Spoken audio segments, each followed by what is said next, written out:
आमच्या मन्याला आणि सोन्याला ते दोघंही बाहेर गेलेले आहेत. त्यांना आज उंदरावळं खावं वाटत होते, तरी हे इकडे उंदरावळं केलेले आहेत.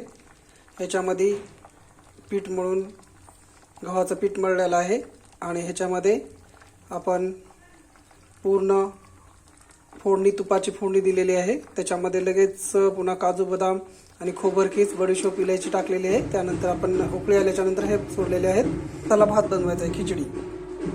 खिचडीसाठी साहित्य काढलेलं आहे, पूर्ण ठेवलेलं आहे. पूर्ण आपल्याला परतून घ्यायचं आहे. पूर्ण रेड कलरमध्ये थोडं नॉर्मल होऊ द्यायचं, शिजू द्यायचं. त्यानंतर आपल्याला त्यानंतर आपल्याला मसाले पूर्ण टाकायचे आहेत. मसाला राईस करायचे तर मसाले पूर्ण टाकलेले आहेत आणि चांगलं आपल्याला कळू द्यायचं आहे. त्यानंतर आपल्याला साखर टाकायची होती. साखर टाकून ह्याला हलवून घ्यायचं आपल्याला पूर्ण. हे शिजलेलं आहे. शिजल्याच्या नंतर साखर वरून टाकायची होती. साखर टाकलेली आहे. आमचा मन्याला आणि सोन्याला खूप आवडतात, फक्त खायच्या कामाचे. ते दोघं पण फिरायला गेले. एक लॅबला गेलेला आहे, तो स्टडी करून आता पोलीस बनणार आहे, आणि एक बाहेर गेलाय. लोक असे उंदरावळं झालेले आहेत, बघून घ्या कसे झाले बघा. उंदरावळं आता तयार झालेले आहेत. 1 लिटर दूध आणलेलं आहे, मी दूध तापू ठेवलेलं आहे उंदरावळासोबत. हो का, मसाला राईस आणि इकडे तयार होत आहे. त्यानंतर आम्हाला पापड तळून घ्यायचे आहेत, लिज्जत पापड.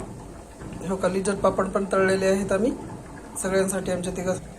तुम्हाला ही रेसिपी कशी वाटली ते सांगा, कमेंट करा, फॉलो करा, शेअर करा.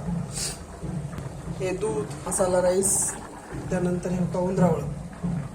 फॉलो, शेअर आणि कमेंट करून सांगा आम्हाला तुम्हाला कसे वाटले आणि कसे